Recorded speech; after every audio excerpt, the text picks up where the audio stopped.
अस्सलाम वालेकुम बच्चों, मैं आपको टीचर सर मोहम्मद इमरान शेख और अलीम अकेडमी प्लेटफॉर्म से हम फर्स्ट ईयर क्लास का एक और टॉपिक डिस्कस करने जा रहे हैं और हम करने जा रहे हैं एक्सपोनेंशियल नोटेशन। और आपके पास इसमें एक्सपोनेंशियल नोटेशन में असल में ज़्यादातर आती हैं प्रॉब्लम्स, और प्रॉब्लम आसान होती है। किसी में एडिशन आती है, किसी में सब्सट्रैक्शन आएगी, मल्टीप्लिकेशन आएगी, डिवीज़न है, पावर का कॉन्सेप्ट आएगा यानी कि एक्सपोनेंट्स का आएगा, और आपके पास रूट का आएगा। देखते हैं इसमें किस तरह से। अच्छा, इससे पहले अगर आपको याद हो, हम इससे पहले भी आपको समझा चुके हैं कि आपके पास सपोज करो अगर कोई भी वैल्यू गिवन होती है, जैसे कि अगर आपको वैल्यू गिवन होती है, आपके पास है 23 और हम लिख रहे हैं 1000। तो अगर इस वैल्यू में अगर कहीं भी अगर डेसिमल की अगर प्रेजेंस नहीं है और इसको अगर आप एक्सपोनेंशियल फॉर्म में चेंज करना चाह रहे हो, तो डेसिमल अगर कहीं भी नहीं होगा तो हम कहाँ कंसीडर करेंगे? डेसिमल हम कंसीडर करेंगे लास्ट में। लेकिन डेसिमल की पोजीशन कहाँ होती है? नॉन ज़ीरो डिजिट के बाद, फर्स्ट नॉन ज़ीरो डिजिट। अब यहाँ फर्स्ट नॉन ज़ीरो डिजिट क्या है? 2। तो डेसिमल कहाँ पर आएगा? डेसिमल आएगा यहाँ पर। वैसे तो कहीं भी नहीं था, कंसीडर कहाँ करा आपने? लास्ट में। तो डेसिमल की पोजीशन कहाँ आएगी? यहाँ पर। ये तो अब आपने ये डेसिमल को जो मूव किया वो किया आपने राइट टू लेफ्ट, और जब भी डेसिमल राइट टू लेफ्ट आएगा तो आप एक्सपोनेंट किस पे दिखाएंगे? पॉजिटिव में। यानी आप इस वैल्यू पे लिख देंगे 2.3 10 रेज़ टू पावर 1 2 3 4, और आप दिखा सकते हैं ये है प्लस का कोड। ये कॉन्सेप्ट तो हो गया अगर आपको कोई भी वैल्यू एक्सपोनेंशियल फॉर्म में चेंज करनी हो। ऐसे अगर आपके पास ये तो हो गया एक्सपोनेंट हो गया पॉजिटिव के लिहाज से।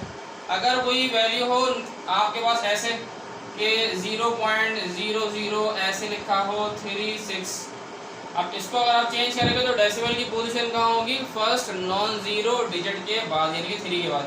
यानी कि आप क्या कर देंगे? 3.6 × 10 रेज़ टू पावर, आप डेसिमल लेकर आ रहे हैं भाई कहाँ पर? आप डेसिमल लेकर आ रहे हैं लेफ्ट टू राइट। तब एक्सपोनेंट किस में आएगा? माइनस में। अब कितने डिजिट आ रहे हैं? 1 2 3 4, तो ये आ जाएगा माइनस का ऐसे। अब हमारे पास अगर कोई भी वैल्यू गिवन होती है और आपके पास उस वैल्यू को बताने के लिए हमारे पास 3 कॉन्सेप्ट आएंगे कि एक इसमें आएगा कोफिशिएंट, एक इसमें आएगा एक्सपोनेंट, और एक इसमें आएगी बेस। इसमें मैंने एक एग्जाम्पल लिखी है 3 10 रेज़ टू पावर 3। अब इसमें जो 3 डिजिट लगा हुआ है वो उसका क्या आ रहा है? कोफिशिएंट। और आपने क्या लिखा? 3 × 10 रेज़ टू पावर 3, तो ये 3 क्या है? इसका एक्सपोनेंट, और ये 10 ये जो इसकी क्या आ रही है? ये बेस है, और ये हमारे पास क्या आ गया? कोफिशिएंट। अब अगर आपको कोई वैल्यू गिवन होती है और आपसे वो भाई ये कहता है कि आप सॉल्व करो एक्सपोनेंशियल नोटेशन के लिहाज से, एडिशन करें, सब्ट्रैक्शन करें, तो एप्लीकेशन की मीनिंग क्या आ जाएंगे? यूजेस। किसके? एक्सपोनेंशियल नोटेशन के uses, application of exponential notation. तो पहला कॉन्सेप्ट हमने एग्जाम्पल जो लिखी है वो एग्जाम्पल हमने लिखी है एडिशन की। आपके पास ये फर्स्ट क्लास का टॉपिक है ये, जिसको हम डिस्कस करने जा रहे हैं, चैप्टर नंबर 1 का। आपको ऐसे ही क्वेश्चन वहाँ मिलेगा। आप एडिशन कर रहे हो 1.31 10 रेज़ टू पावर 3 और 3.15 10 रेज़ टू पावर 2। एडिशन और सब्ट्रैक्शन के लिए हमें एक चीज़ कॉमन रखनी होगी, और हमें रखनी होगी एक्सपोनेंट। अब इन दोनों की जो एक्सपोनेंट है क्वेश्चन के अंदर, इसकी 3 आ रही है और इसकी एक्सपोनेंट आ रही है 2। बेस तो जाने सेम है, ठीक है। तो एडिशन और सब्ट्रैक्शन के लिए इन दोनों का सेम होना लाजमी है। तो क्यों ना ऐसा करें? अगर ये 3 है तो इस पावर को आप 3 में चेंज कर लें, या ऐसा भी कर सकते हैं अगर ये 2 है तो इसको 2 में चेंज कर लें आप। तो हमने क्या करा? हमने यहाँ पर अगर आपके सामने एडिशन करने के लिए पहली वैल्यू थी 1.31 10 रेज़ टू पावर 3, लेकिन हमने अभी मैंने आपको समझाया था कि अगर आपके पास वैल्यू को अगर डेसिमल अगर आप पोजीशन चेंज करोगे, लेफ्ट टू राइट जाओगे या राइट टू लेफ्ट आओगे, तो एक्सपोनेंट प्लस और माइनस में आएगी। तो मैंने क्या करा है? मैंने इसको चेंज कर लिया 10 रेज़ टू पावर 3 में। तो अगर 10 रेज़ टू पावर 3 में चेंज करेंगे तो डेसिमल को मैं लेके जाऊंगा 1 डिजिट और आगे, यानी कि लिखा होता है ना 3 1 5 10 रेज़ टू पावर। अब मैं 1 डिजिट और जब आगे लेके जाऊंगा इसमें ऐड करूंगा 1, तो ये क्या बन जाएगी? 3। और जब मैं डेसिमल को आगे लेके जाऊंगा तो डेसिमल ये आ गया, और डेसिमल से पहले क्या लगा दूंगा? 0। मैंने इस क्वेश्चन को सही किया है ताकि मैं एडिशन इजीली कर सकूं, ताकि दोनों की एक्सपोनेंट सेम आ जाए। अब यानी कि मेरे पास वैल्यू क्या है? 0.315 मैंने लिख दिया। डेसिमल के नीचे डेसिमल आएगा, 3 डिजिट के नीचे आप डिजिट लगा रहे हो, फिर ये 1 आ गया, और ये 5 आपने ऐसे लिख दिया 10⁻3। और जब आप एडिशन कर रहे हो मैंने आपसे कहा कि ये कॉमन लेंगे और आप एक दफ़ा लिख देंगे 10⁻3। यहाँ ये किस चीज़ का रूल अप्लाई हो गया, एक्सपोनेंशियल नोटेशन। अब सिंपल है, एडिशन है, आप बैठ रहे थे आपका आंसर आ जाएगा। तो ये 5 आ जाएगा और ये 1 और 1 2 हो जाएगा, ये 3 और 3 6 आ जाएगा, डेसिमल के नीचे डेसिमल और 1 में 0 प्लस करेंगे तो आंसर आ गया आंसर। इस तरह से आपका ये फर्स्ट क्वेश्चन सॉल्व हो गया। लेकिन यहाँ रूल आपने किसका आपने ये समझाया है, ये आपने रूल समझाया है एडिशन का। सब्ट्रैक्शन में भी ऐसे ही होगा, एडिशन सब्ट्रैक्शन में एक्सपोनेंट्स सेम आनी चाहिए, सेम आई है तो आपको सॉल्व करने में आसानी होगी। हमने इसको यहीं पर ही पावर क्या बना दिया था 3। अब ऐसे ही क्या आ गई मल्टीप्लिकेशन। अब मल्टीप्लिकेशन में ये इसका क्या आ रहा है, ये इसका आ रहा है 7 क्या आ रहा है इसका कोफिशिएंट, ये बेस है और ये इसकी एक्सपोनेंट। तो आप जब मल्टीप्लिकेशन कर रहे हो तो क्या करोगे आप, मल्टीप्लिकेशन में आपके पास वैल्यू आ रही है 7 कर लें, 7.0 की मीनिंग 7 और 2.0 की मीनिंग 2। इसके मीनिंग ये दोनों क्या कर रही है मल्टीप्लाई, ये वैल्यू इससे मल्टीप्लाई कर रही है ना, तो 7 को मल्टीप्लाई कर दें आप 2 से, इन दोनों का कोफिशिएंट आपने एक साथ मल्टीप्लाई कर दिया। अब इन दोनों में एक चीज़ कॉमन क्या आ रही है, इनकी बेस क्या आ रही है 10, ये कॉमन लिख दी। पावर्स क्या होंगी ऐड, ये होगा प्लस का 12 और ये लिखा हुआ था माइनस का 3। अब ये इजी आप सॉल्व कर सकते हैं, 7 to the 14 और 10 रेज़ टू पावर ये क्या बन जाएगी 12 में से आप 3 माइनस करेंगे तो 9। अब इसको अगर आप चाह रहे होगे इसको भी आप डेसिमल में अगर इस आंसर को लिखना चाहो तो लिख दें आप।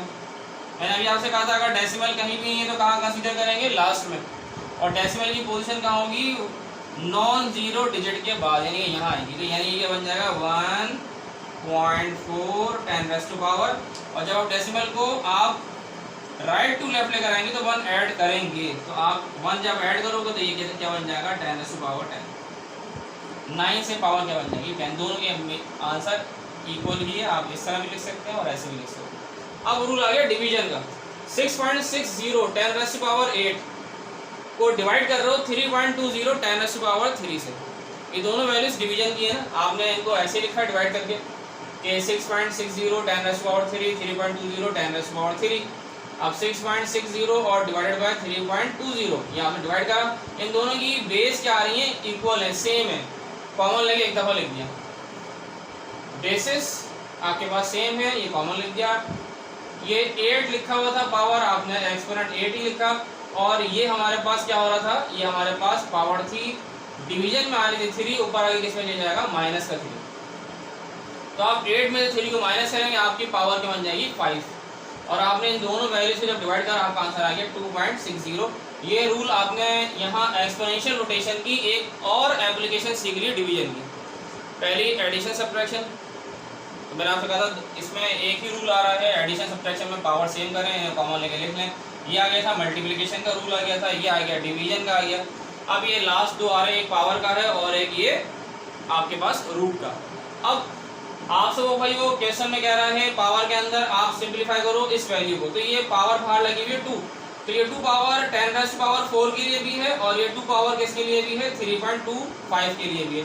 हमने इनको जो है आसान करके दोनों के लिए ऐसे लिखकर दिखा दिया सॉल्यूशन में। अब जब मैंने इसका स्क्वायर निकाला 3.25 का, जब मैंने स्क्वायर निकाला आंसर आया 10.56 और ये क्या हो रहा है मल्टीप्लाई 4 to the 8। अब जैसे मैंने यहाँ समझाया था अगर डेसिमल कहीं भी नहीं है तो हम कहाँ कंसीडर करेंगे आखिर में, और डेसिमल की पोजीशन यहाँ होगी, यहाँ भी यही हुआ। डेसिमल की पोजीशन होती है नॉन जीरो डिजिट के बाद और वो होना चाहिए फर्स्ट, और यहाँ आ रहा था 1। तो जब डेसिमल को यहाँ लेकर आएंगे तो इसमें क्या करेंगे आप 1 प्लस करेंगे, इसीलिए पावर क्या बन गई 9। ये रूल किसका आपने सीख लिया पावर। अगर होल वैल्यू पर पावर अप्लाई हो रहा है तो दोनों पे लगेगा। अब अगर लास्ट रूल आ जाइए, सिंप्लीफाई करने जा रहे हैं हम रूट का कॉन्सेप्ट। ये एक स्क्वायर रूट दिखाया 2.5 10 रेज़ टू पावर 7। अब हमें नजर आ रहा है भाई 2.5 अगर ये लिखा हुआ है तो क्यों ना इसे हम आसान कर लें, इसे एक होल नंबर में चेंज कर लें। कैसे, अभी डेसिमल अगर यहाँ आ रहा है, अगर मैं इसे डेसिमल को अगर मैं एक डिजिट और आगे ले जाऊँ ये पूरा क्या बन जाएगा 25। और जब भी डेसिमल लेफ्ट टू राइट जाएगा, जब भी डेसिमल लेफ्ट टू राइट जाएगा तो क्या होगा -1 करेंगे। एक डिजिट इसने क्रॉस करा लेकिन कराइए लेफ्ट टू राइट, तो यहाँ आप क्या करेंगे -1। तो मैंने यहाँ इसको दोबारा ऐसे करके दिखाया 2.5 10 रेज़ टू पावर 7 ताकि मैं स्क्वायर रूट आसानी से निकाल लूँ उसका। तो कैसे भाई 2.5 10⁻⁷ लिखा हुआ था, आप डेसिमल जब एक डिजिट यहाँ लेकर आएंगे तो यहाँ भले आप मेंशन ना करें 25 बन जाएगा।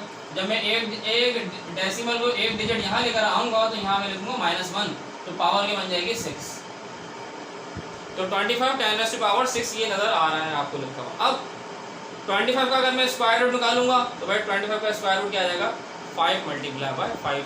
तो भाई अगर मैं लिखता हूँ 5 × 5 की मीनिंग 5 मल्टीप्लाई बेटा 5 की मीनिंग 5 को मैं ऐसे लिख सकता हूँ 5 पावर 2, तो हमने ऐसे करके लिख दिया 5 पावर 2 और 10 पावर क्या लिखी हुई थी 6, ऐसे ही लिख दिया।